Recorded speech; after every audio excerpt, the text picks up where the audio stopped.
अस्सलाम वालेकुम। मैं हूं फैसल तारड़। खान की सेहत के हवाले से सबसे पहले हमने बात करनी है, क्योंकि पाकिस्तान के अंदर बजाय इसके कि जब आपके पास इतनी खबरें आ गई, मैंने भी कुछ दर्जन के करीब वीलॉग कर दिए होंगे कि पिछले कुछ दिनों में खान की सेहत को लेकर, बजाय इसके कि इस इशू को सीरियस लिया जाता, लोगों ने मशकूक बना दिया। और पाकिस्तान के अंदर यही तमाशा होता है कि एक सेंसिटिव इशू है, अर्जेंट मैटर है, उसको मशकूक बना दो। बहरहाल इस सवाल से हमने वीलॉग के अंदर बात करनी है। पेशावर से 20 लाख आ रहे हैं धमकी। सोहेल अफरीदी साहब को धमकी किसने दी है? और इस वक्त लॉन्ग मार्च को लेकर क्या पीटीआई के अंदर कशमकश चल रही है, क्या चीजें सामने आ रही हैं खान के इलाज को लेकर, इस सवाल से भी तफसील से बात करनी है। आपसे गुजारिश है इस चैनल को जरूर सब्सक्राइब करें और फीडबैक जरूर दिया करें। पिछले वीलॉग में तफसील से जिक्र कर दिया था सोहेल अफरीदी साहब से जो मुलाकात हुई, जो उनसे सवाल पूछे। अगर पिछला वीलॉग आप देख लेंगे ना, सारी चीजें सामने आ जाएंगी। अच्छा, ऐसे होगा, ऐसा होगा, ऐसा नहीं होगा, ऐसा हुआ तो फिर क्या होगा, वो सारी चीजें सामने। अभी मैं जरा हेल्थ के हवाले से बात कर लूं। जैसे कि मैं कह चुका हूं, मैं एग्जाम्पल्स आपको देता हूं। गालबन फरवरी का महीना था। असदुल्ला खान साहब एंकर है 92 न्यूज के अंदर, बड़े अच्छे दोस्त हैं। अच्छा, उन्होंने खबर दी कि खान को पीम्स अस्पताल लाया गया, आंख का मसला हुआ है। लोगों ने मजाक बना दिया, एजेंसियों की खबर है। वो भाई, एजेंसियां क्यों चाहेंगी कि खान की सेहत के हवाले से लोगों को पता चले? एजेंसियों का इसमें क्या इंटरेस्ट होगा जी? खान की फैमिली ने भी कह दिया, वो नहीं, खान तो है ही ठीक, पहले भी ठीक था, हमारी मुलाकात भी ठीक था, कोई मसला नहीं है आंख का। अच्छा, बाद में पता चला कौन सच्चा था कौन झूठा था। बाद में बारहा ऐसी चीजें आई, उन्होंने कहा नहीं, एजेंसियां करवाती हैं। भाई, सारे सहाफी तो नहीं ऐसे होते जो एजेंसियों के पेरोल पे चलते हैं। अभी सदीक जान साहब ने खबर दी, अगरचे इससे पहले बारहा मुख्तलिफ लोग इस पर बात कर चुके हैं। सदीक जान साहब ने तो यह खबर दी ना कि खान को ब्लड प्रेशर वाले इशू पर पिम्स अस्पताल लाया गया, जो कि बहुत बड़ी खबर है। लेकिन खान की सेहत खराब है, बीपी का इशू हो रहा है। ये चीजें एक हफ्ते से रिपोर्ट हो रही हैं और मुख्तलिफ जराए से रिपोर्ट हो रही हैं। इस पर हम बारहा बात कर चुके हैं। लोग सदीक जान का मजाक उड़ा रहे हैं। क्या बात है? सदीक जान, भाई सदीक जान का किस बात पे मजाक उड़ा रहे हैं कि उसने खबर दी है? एजेंसी भाई, अगेन एजेंसियां, भाई एजेंसियों का क्या फायदा? एजेंसियों का तो इसमें नुकसान है कि वो लॉन्ग मार्च जो 27 को होना है वो पहले हो जाए। क्या एजेंसियां ये चाहती हैं कि ये पहले हो जाए? क्या बात है? क्या अगर खान को कुछ हो रहा है, खान को मसला है, तो एजेंसियां तो छुपाएंगी। वो क्यों कहेंगे कि भाई आओ, जरूरी ऐलान सुनो, तुम्हें खबर देते हैं, झूठी खबरें फैलाओ। और इस मुल्क के अंदर कैसे कैसे चंगड़ है, कैसे कैसे लोग हैं। मैं थोड़ी जुबान मेरी डिफरेंट, अपना तरीका है बोलने का, तो किसी को इख्तलाफ बुरा लगे तो उससे माजरत। ये आदिल राजा, अभी आदिल राजा का मैं पढ़ रहा था, ट्वीट उनका था सोशल मीडिया पे, एक्स पे, कि इमरान खान की सेहत के हवाले से झूठी खबरें फैलाई जा रही हैं। असल में एजेंसियां ये चाहती हैं कि इमरान खान को एक जेन साजी की जाए ताकि इमरान खान को कत्ल किया जा सके। ओ भाई, अगर जेन साजी हो रही है तो ये फिर और ज्यादा खतरनाक मैटर हुआ। इसको बिजनेस एज यूजुअल तो नहीं लिया जा सकता। नहीं, एजेंसियां फैला रही हैं खान की सेहत के हवाले से खबर। हालांकि बुशरा बीबी की फैमिली भी कह चुकी है कि हमने खान के हवाले से कंसर्न जो है, जो उनकी सेहत के हवाले से है, वो बता दिए हैं। और आज सोहेल अफरीदी साहब से भी जब पूछा हमने, तो उन्होंने यही जवाब दिया कि भाई खान की सेहत के हवाले। अच्छा, यहां पे कुछ लोगों की हमारे बाद भी मुलाकात हुई।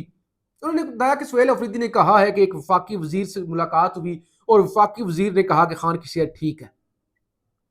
और लोग लोग मजाक उड़ा रहे हैं, ओ नहीं, वफाकी वजीर पे सोहेल अफरीदी यकीन कर रहे हैं। हम खुद बैठे हुए थे, सोहेल अफरीदी ने कहा कि एक ऑफिशियल के साथ हमारी बात हुई है, लेकिन हम उन पे यकीन नहीं करते, क्योंकि वो तो झूठ, सोहेल अफरीदी का वो तो जाहिर है झूठ ही बोलेंगे, वो तो झूठ ही बोलेंगे। अच्छा, दूसरी नंबर पे अभी शफी जान, सोहेल अफरीदी ने भी बात की, हमारे साथ भी बात की। और अभी शफी जान साहब जियो न्यूज़ पे थे, नया पाकिस्तान प्रोग्राम में, उन्होंने कहा हम 27 सितंबर को पेशावर से 20 लाख लोग लेकर निकलेंगे। कैसे निकलेंगे? कैसे निकलेंगे? मैं कोई मुशावरत मशवरे देने वाला नहीं हूं, मैं सहाफ़ी हूं, ना मेरा किसी जमात से ताल्लुक है। चले, कोई अच्छी बात जेन में हो तो बंदे को कर देनी चाहिए। अच्छा, ऐसे कैसे लॉन्ग मार्च कामयाब होगा? मैं सुहेल अफरीदी पर सबसे ज़्यादा तनकीद करता हूँ, और ना मुझे कोई लिफाफा देता है ना मैं लिफाफा लेता हूँ। ऐसे कैसे कामयाब होगा? लॉन्ग मार्च जो कहते हैं कामयाब होगा, कैसे होगा मुझे बताइए। सुहेल अफरीदी घर से बंदे लेके आएंगे 20 लाख, या अपने जिले खैबर से लेके आएंगे? भाई लॉन्ग मार्च तब कामयाब होते हैं जब पूरा मुल्क साथ खड़ा हो। यहां तो लोग आपस में लड़ रहे हैं,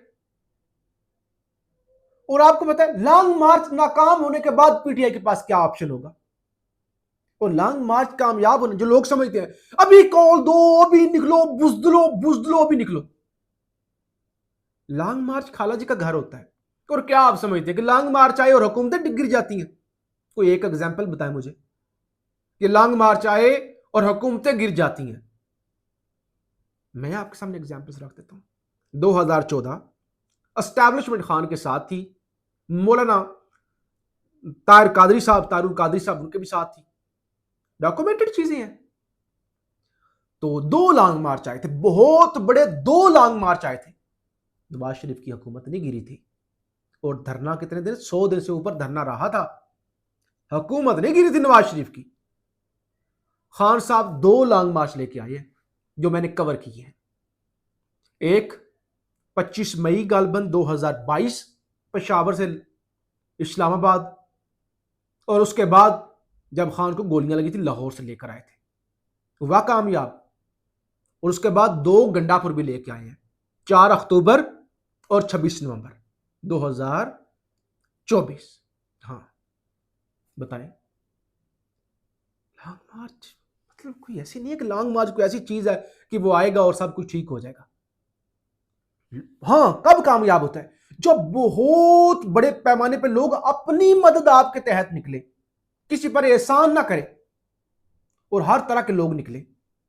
और जाहिर है अभी क्योंकि 20 ये सितंबर वाली कॉल के पीछे एक मैंने जो अपने जेहन से सोचा, मुझे किसी ने बताया नहीं है, वुकला के ये जो वुकला है उन्होंने भी कहा है कि अदालती छुट्टियां खत्म होंगी तो हम भी जो है वो अली अहमद कुर्द साहब की क़यादत के अंदर हम निकलेंगे, बस अब बहुत हो गया।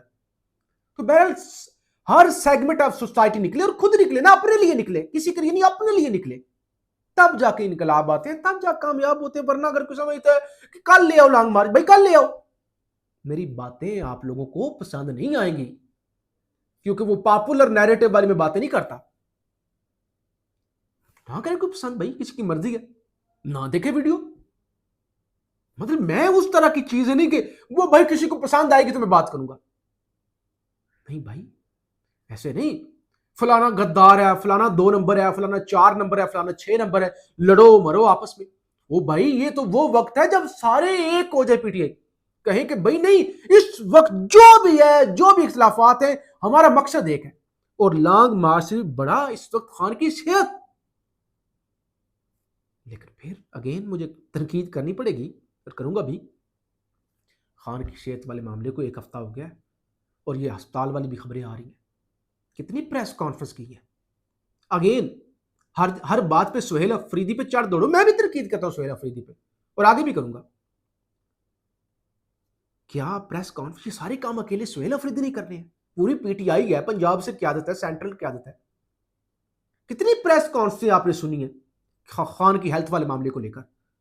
अच्छा जही साहब हैं, अलामा साहब हैं, सलमान राजा साहब हैं, चले बैरिस्टर गौर साहब बेचारे उनकी वालदा का इंतकाल हो गया, अल्लाह ताला उनके दर्जात बुलंद करे। तो बहरहाल ये चीजें हैं जिस पर खैर बात करनी चाहिए, अगरचे लोग कम करते हैं। फिर मैं सहाफ़ी करे को तो फिर कहते हैं यार ये सहाफ़ी बनो, मशवरे न दो। तो सहाफ़ी बात करे तो ज़ाहिर है मुझे मुनासिब भी नहीं लगता कि इस तरह से बात करना शुरू कर दे और मशवरे देना शुरू कर दे। बहरहाल मेजर ताहिर सादक अटक से प्यारे पुराने सियासतदान है पीटीआई के, कहते हैं बहुत हो चुका, अब मौज मेले, रस्मी सियासत और रवायती बयानात बंद होने चाहिए। आप सब की सियासत इमरान खान के नाम, वोट और जद्दोजहद की मरहून मिन्नत है। खान की सेहत के हवाले से तशवीश मौजूद है, इसलिए अब एक ही मुतालबा होना चाहिए, जब तक इमरान खान तक फौरी और काबिल एतमाद रसाई नहीं दी जाती, किसी सूरत पीछे नहीं हटा जाएगा। अच्छा मैं धमकी वाली बात कर लूं, फिर ये प्लान क्या है वो प्लान भी एक्सपोज करते हैं, और उसके बाद आप दुआई कीजिएगा, क्योंकि इस मुल्क के अंदर सहाफत करना बड़ा मुश्किल काम है। धमकी सुन लें। सुहेल अफरीदी से कुछ दीगर सहाफ़ियों की मुलाकात, उन्होंने पूछा कि अफरीदी साहब आप बता रहे थे कि आपको धमकी दी गई है कि अगर आपने लॉन्ग मार्च की कॉल दी तो आपको घर भेज दिया जाएगा। किसने दिया आपको धमकी? अब सुहेल अफरीदी कहना तो नहीं चाह रहे थे, वैसे उनके मुंह से निकल के बता दिया, सारी बात निकल गई कि मुझे सेक्टर कमांडर ने धमकी दी है। जाहिर है सेक्टर कमांडर पर पेशावर ने धमकी दी। उन्होंने कहा मुझे सेक्टर कमांडर ने ये धमकी दी है। अच्छा मैं जरा, बल्कि मोहसिन नकवी, वजीर दाखिला मोहसिन नकवी बहावलपुर NA 168 में इलेक्शन लड़ने के लिए मैदान में आने जा रहे हैं। यानी वहां पे जो MNA थे उनकी वफात हो गई थी, तो लिहाजा मोहसिन नकवी वहां से इलेक्शन लड़ सकते हैं। अगर मोहसिन नकवी जो ऑलरेडी सेनेटर है वो MNA बनना चाहते हैं तो यहां पे सुन ले, वजीर आजम के लिए MNA होना जरूरी है। ये कहते हैं निजाम सिस्टम फ्लॉप हो गया, तो भाई मोहसिन नकवी अगर MNA बन जाते तो उसका मतलब ये पक्की 100% बात तकरीबन सामने आ जाएगी कि उनको शहबाज शरीफ को हटा के वजीर आजम बनाया जा सकता है। और फिर कैसे बनाया जा सकता है? वोट, इसका मतलब फिर शहबाज शरीफ और पीपल्स पार्टी वही देंगे ना। तो बहरहाल चीजें बहुत कुछ हैं। अब प्लान क्या है? यासर हुसैन साहब सहाफ़ी हैं, वो कहते हैं इमरान खान से मुलाकात का क्या, अडियाला जेल ले जाया जाएगा, कहीं साइड पर बिठाकर जूस पिलवाया जाएगा और बाहर आकर सब अच्छा की रिपोर्ट दी जाएगी, साथ में लॉन्ग मार्च मामले को आगे बढ़ाया जाएगा। जराए कहते हैं इस काम के लिए अहम ओहदेदार को तैयार रखा है जो इमरान खान का के नाम पर सब बोलेगा। यानी वो कहते हैं ये भी हो सकता है किसी PTI के ऐसा लोग जिस पे एतमाद करते हैं अडियाला ले जाया जाए, वहां पे उसे बिठा कर जूस शूस पिलाया जाए और कहा जाए बेशक मुलाकात ना हो, वो कि बिल्कुल मुलाकात हो गई, खान साहब ठीक थे, स्पिरिट हाई था, बिल्कुल ठीक था, सोशल मीडिया पे चलने वाली खबरों की तरदीद करते हैं। इस तरह के भी प्लान जो है वो सहाफी है यासर हुसैन साहब सुनो न्यूज से गालिबन वही बता रहे हैं। बहरहाल अगेन एंड अगेन एक ही बात है, किसी मुल्क ने, किसी भी तंजीम ने कामयाब होना हो तो उसके लिए सिविल सोसाइटी का सारे सेगमेंट का खड़े होना और इत्तेहाद सबसे पहले वो बड़ा जरूरी होता है। तो लोग आपस में लड़ते हैं, वो खुद नहीं कामयाब हो सकते, फिर वो मुल्क के अंदर इनकलाब कहाँ से आया और कोई बड़ा मकसद कहाँ से उन्हें अचीव करना होता है। फीडबैक जरूर दीजिएगा। पाकिस्तान जिंदाबाद।